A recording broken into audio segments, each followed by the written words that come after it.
Alô, bom dia, boa tarde, boa noite. Vamos para mais uma aula. Seguindo a linha do que a gente havia trabalhado na última aula, né? Aquele videozinho que a gente estudou as revoltas, né? Nativistas, chamadas revoltas nativistas. Hoje vamos trabalhar as chamadas revoltas separativistas e começar a entrar já no que a gente chama aí do processo de independência brasileira, onde a gente vai entrar num outro momento da história brasileira, tá? A gente já está saindo desse período chamado colonial, certo? É, o período colonial, para a gente, né, para o nosso objetivo, é importante que a gente entenda os aspectos econômicos, como a gente já trabalhou, e a administração governamental, né, como a metrópole Portugal vai empreender esse processo de colonização, correto? Ademais a isso, as revoltas, ao qual a gente trabalhou nas aulas passadas, nessas aulas, a gente tem uma questão também do período período pombalino, que a gente trabalhou na acho que numa aula de economia colonial, certo? Somado a isso, a gente entra no último período do período colonial, que seria o período joanino, tá? Só que, ao meu ver, na minha concepção, tá? O período joanino ele já está inserido no processo de independência brasileiro, tá? Então, por isso que eu digo que a gente já vai começar a estudar esse processo de independência, porque a gente vai iniciar esse chamado período joanino. O período joanino aí é fundamental para o entendimento aí desse processo de independência brasileira, correto? Então, é, aí a partir daí a gente vai entrar no primeiro reinado, certo? Período regencial e segundo reinado, certo?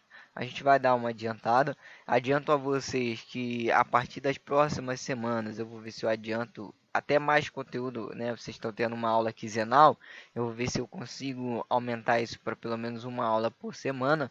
Vocês receberem mais conteúdo para a gente começar a história geral também, tá?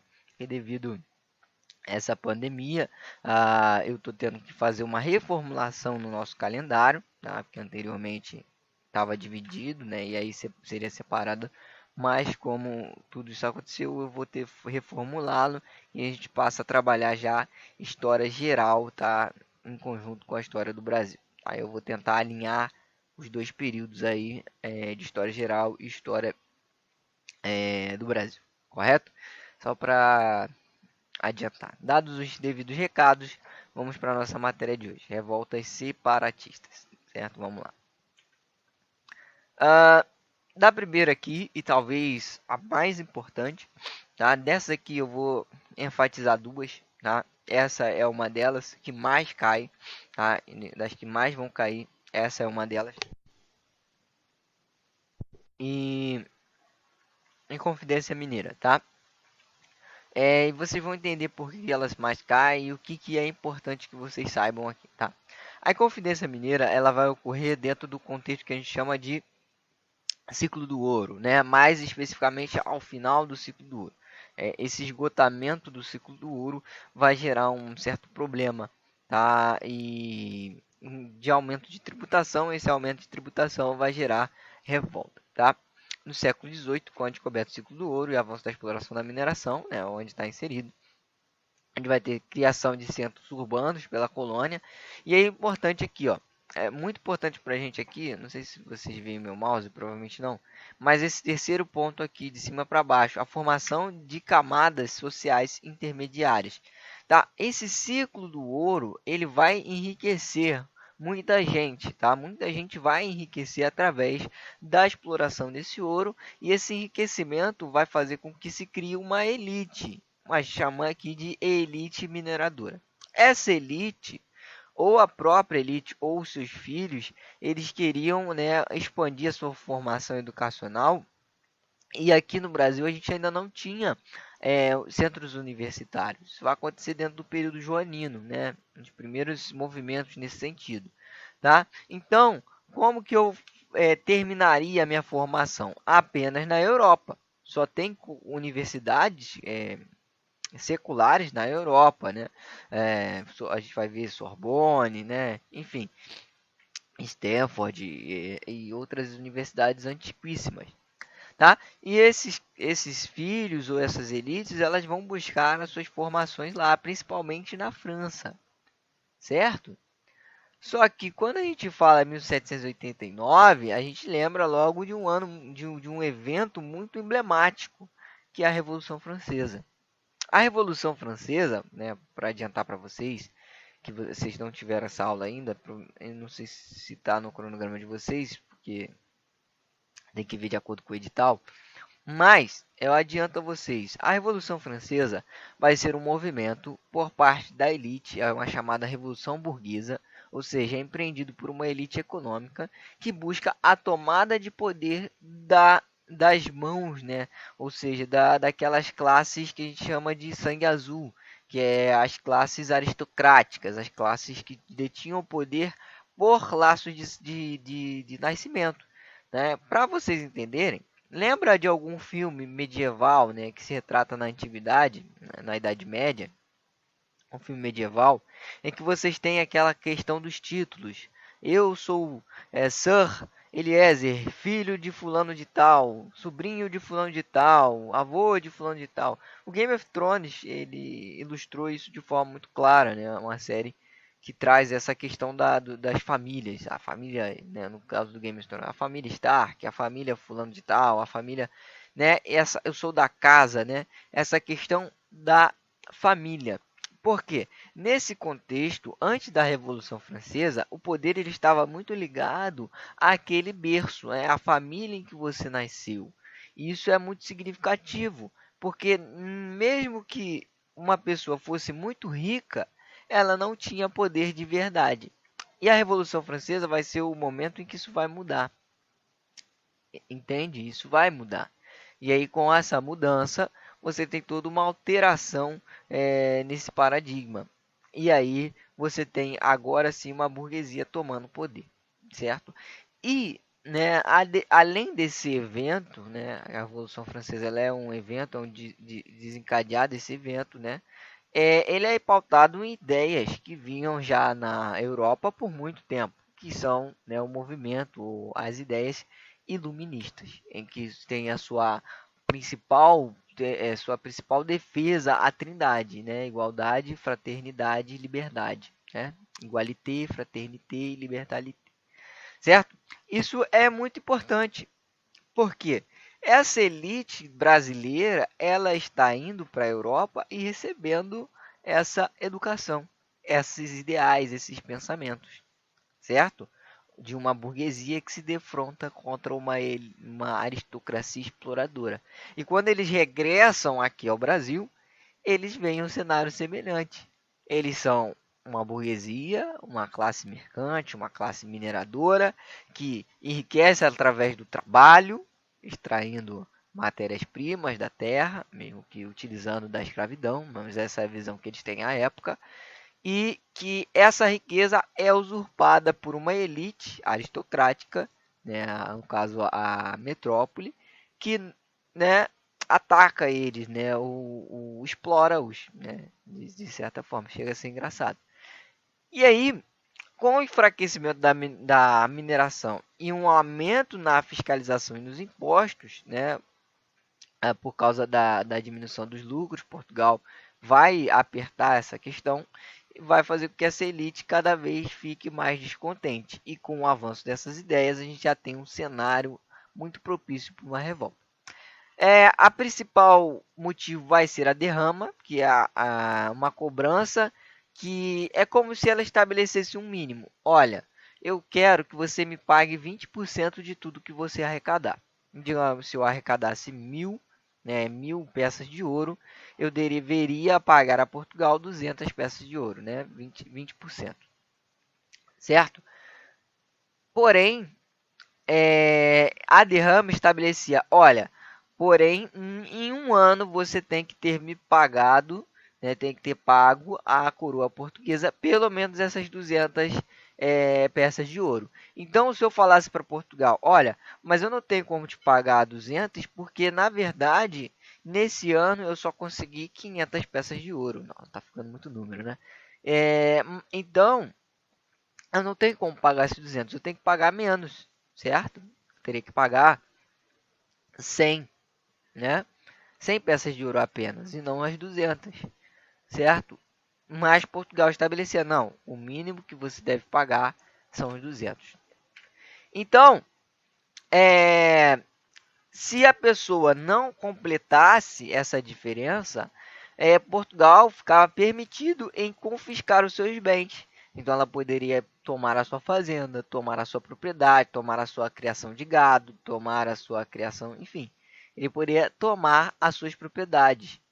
E aí, em 1789, um grupo de poetas profissionais liberais, mineradores, fazendeiros, uma elite mineira vai se rebelar contra isso, certo? E aí, uh, eles vão até contar com uma certa mobilização popular, tá? Ali regional, e tem entre suas lideranças, né? Não cabe citar todos aqui, mas poetas, padres, coronéis, né?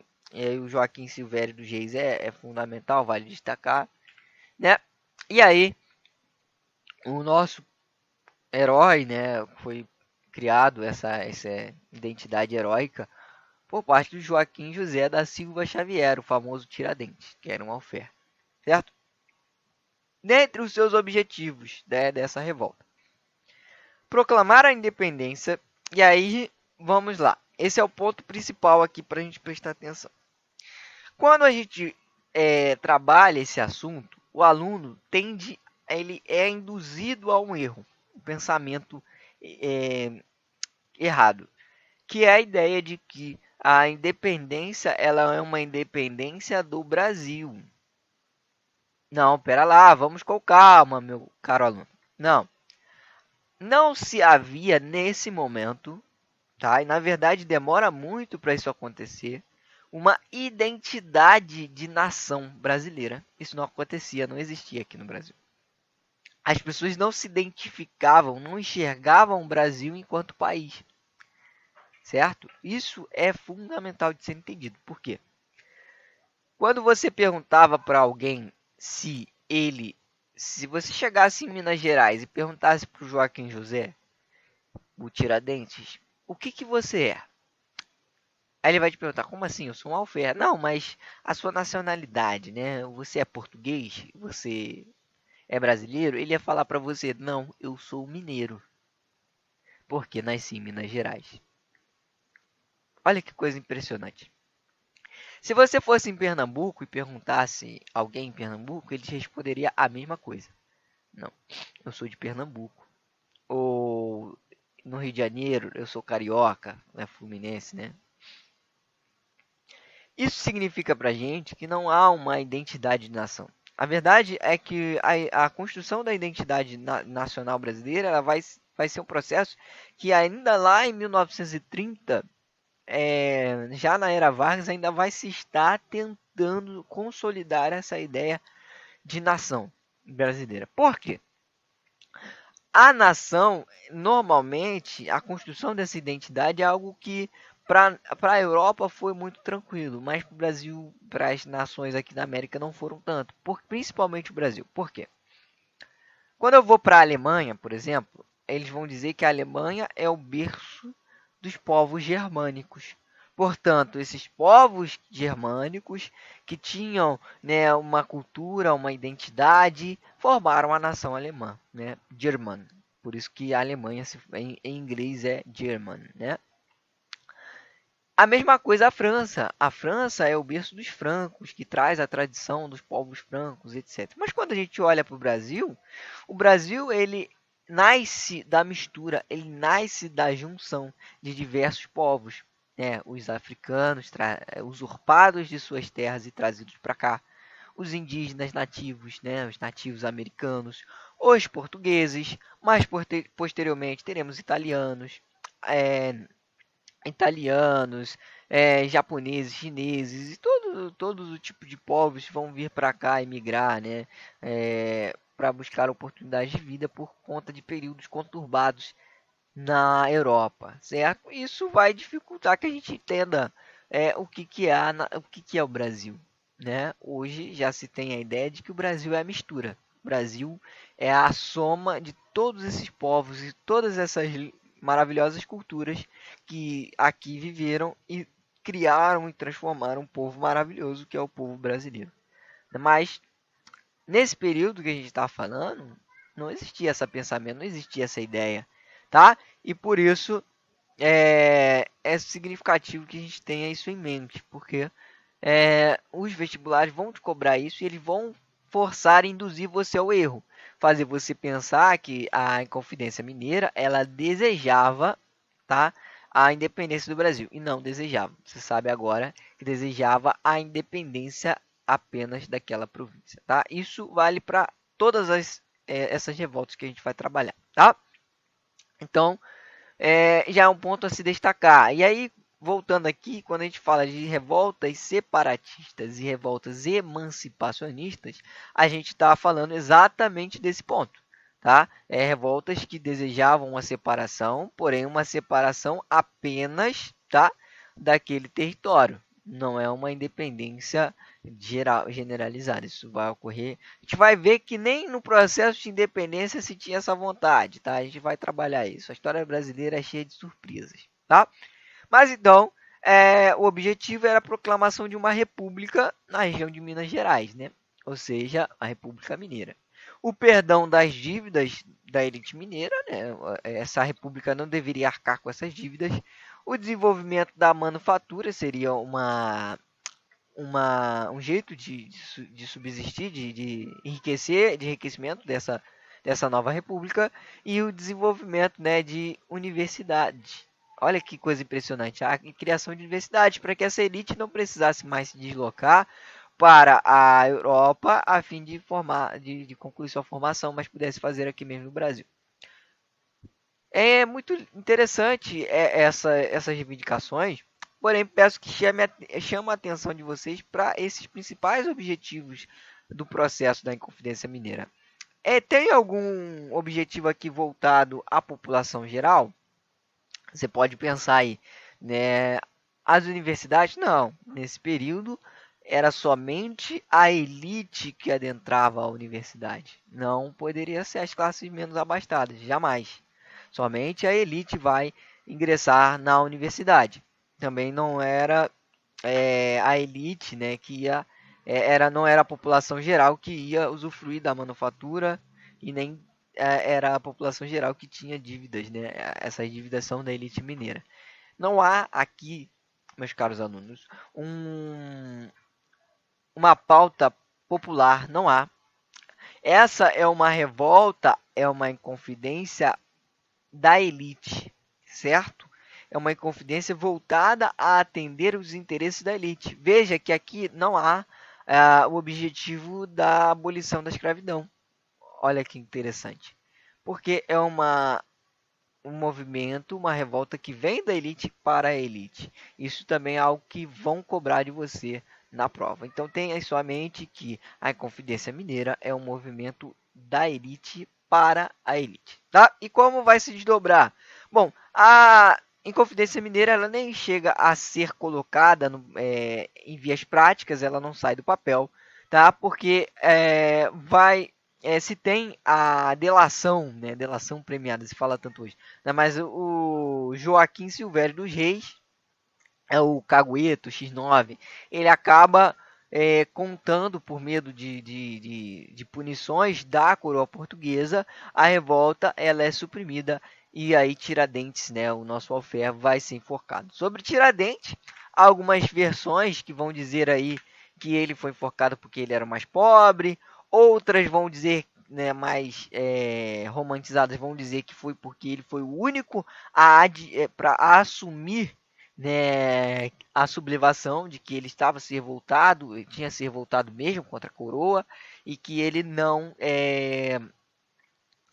aceitaria isso, né? E aí, portanto, ele foi enforcado por isso. E ainda há uma outra versão que vai dizer que foi na sorte, vamos dizer assim. Ele foi, a gente tem que pegar um bucha, alguém tem que servir de exemplo. Acabou que foi Tiradentes, certo? Com isso, fechamos a nossa primeira revolta. Vamos agora para a chamada Conjuração Baiana, tá? Ou Revolta dos Alfaiates, tá? Vai ocorrer em 1798, portanto, tá?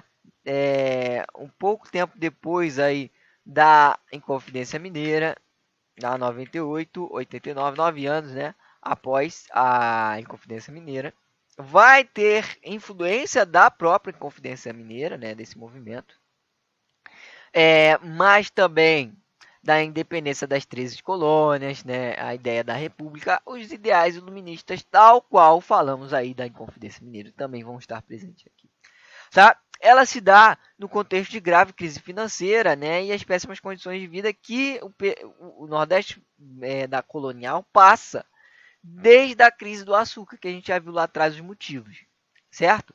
Aqui a gente tem alguns objetivos mais expressivos. Olha lá, a abolição da escravidão, a proclamação de uma república. Novamente, essa república é a República Brasileira? Deixo essa pergunta para vocês. A diminuição dos impostos, a abertura dos portos e aumento do salário para militares, tá? Então, percebemos aqui que é uma revolta que tenta agradar a todos. A abolição da escravidão para agradar a classe menos abastada, a proclamação de uma república, a redução de impostos para agradar a elite, a abertura de portos, tá? Também é uma perspectiva para agradar as elites, para exportar, né, seus produtos, suas manufaturas, e o aumento salarial dos militares seria algo para conquistar a classe militar, para que essa não se rebelasse contra o movimento sedicioso, né, um movimento revoltoso. Entre os seus líderes, ela vai ter o Cipriano Barata e o Luiz Gonzaga das Virgens.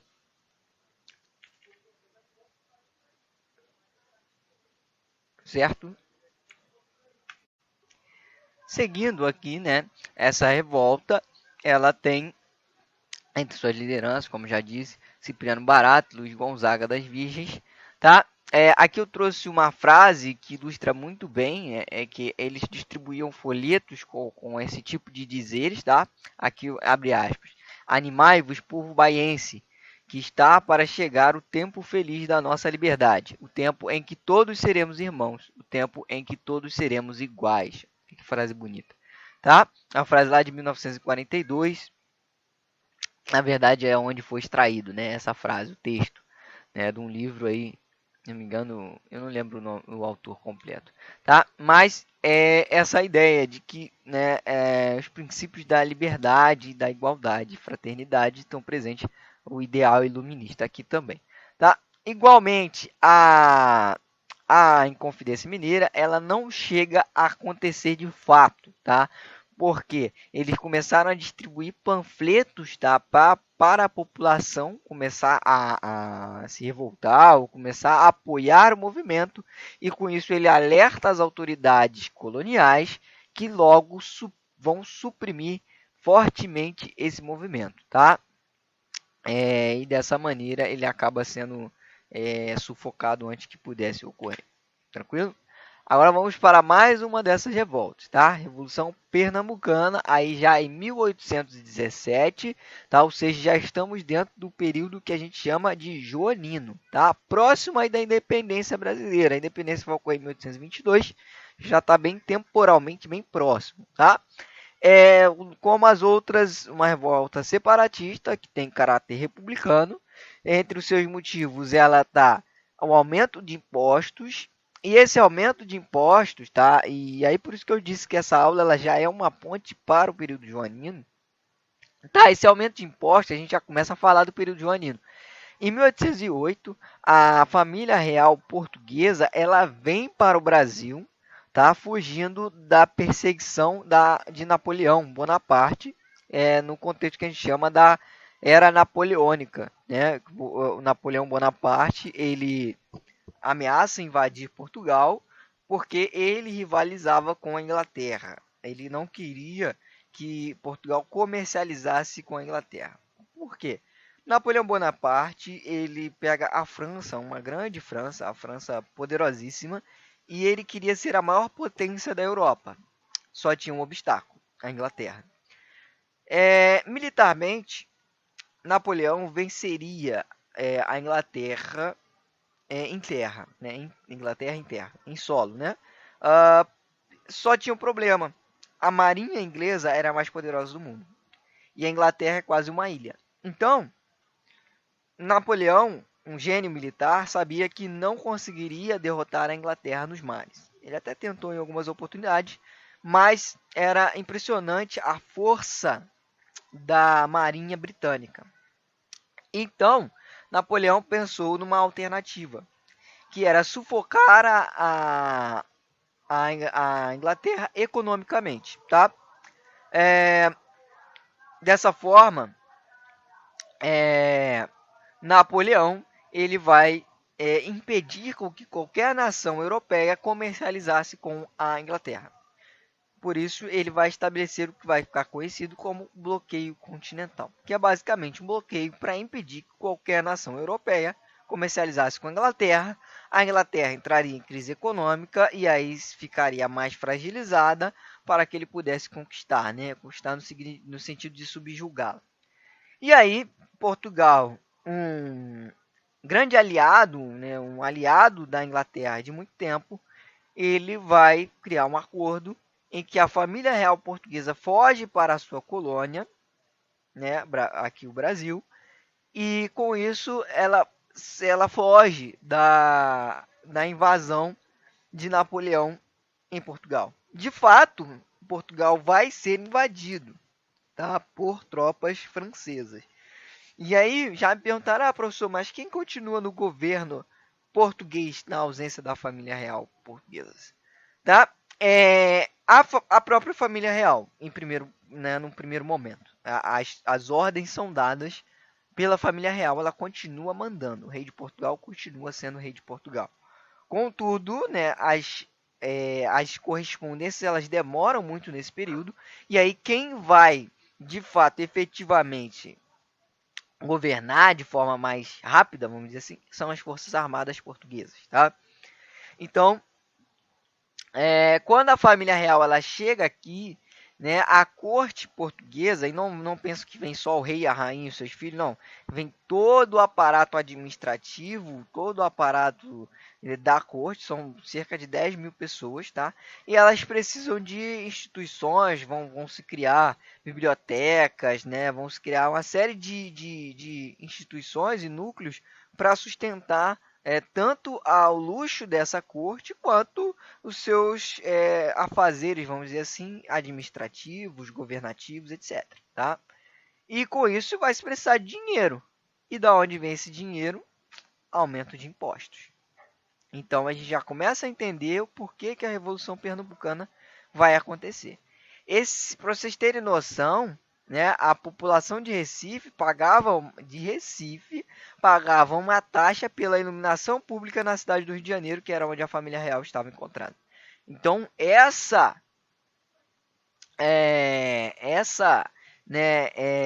aumentos de impostos vai ser a gota d'água que vai gerar uma revolta muito grande, que vai ter o seu estopim com a morte de um brigadeiro português chamado Manuel Joaquim Barbosa de Carvalho, tá? Que iria reprimir esse movimento, certo? Entre as suas lideranças vai ter José Domingues Martins, José de Barros Lima, Cruz Cubagarra e Padre João Ribeiro, certo? As medidas, né? E essa aqui, ela sai do papel, gente. Essa revolta, ela acontece. Diferente das outras que elas fiquem só na fase de planejamento, aqui chega a ver de fato, tá? A proclamação da República na capitania de Pernambuco, tá? Estabelecia a liberdade de imprensa e a liberdade de credo. Olha que coisa fantástica, né? Os impostos criados, obviamente, por Dom João VI são abolidos, né? E a instituição do princípio dos três poderes, aí, princípios do iluminismo criados pelo Montesquieu, né? Executivo, legislativo e judiciário, né? E o aumento aí do soldo dos soldados que a gente já falou, tá? Liberdade de imprensa, a manutenção da escravidão, do trabalho escravo. Paraíba, Rio Grande do Norte e o Ceará aderiram ao movimento, certo? A gente vai ter a repressão da coroa portuguesa, né? Do governo português, tá? O, e aí o que, que vai acontecer? Como ele é um movimento que busca atender diversos grupos, começa a se encontrar divergências. E essas divergências elas vão permitir que esse movimento se enfraquecesse e que facilitasse que as tropas reais retomassem o controle de Paraíba, Rio Grande do Norte e o Ceará. Contudo, em Pernambuco, eles vão resistir mais. É um povo muito bravo, né? Eles vão resistir até maio de 1817, né? Os líderes vão se render ao general Luiz de Rego Barreto. E aí, com isso, a cidade de Recife vai ser invadida.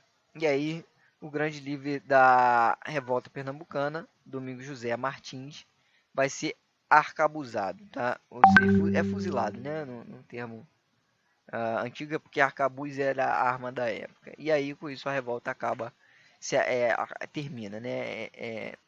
É sublevada, tá? Mas essas revoltas, elas dizem mais pra gente. Elas dizem, primeiro, que esses ideais iluministas já estão circulando no Brasil.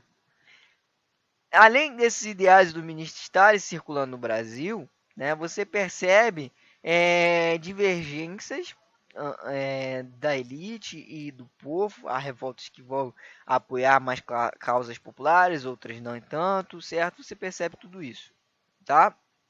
E aí, ao fim delas, você tem, ah, apesar da retomada de poder, você tem uma nova configuração, né? Você tem essas ideias circulando. Essas ideias elas não acabam. A gente, uma vez instauradas, plantada a semente do desejo de liberdade, esse desejo ele não vai se esvair tão cedo, tá? E aí isso vai mudar a partir da independência brasileira em 1822, tá? Na próxima aula a gente vai entrar no período joanino e vamos até a independência do Brasil. Tranquilo? Espero que tenha sido proveitoso a todos. Espero que vocês tenham gostado, entendido bastante. Façam os exercícios que serão disponibilizados e a gente continua na próxima aula. Um abraço a todos e até a próxima.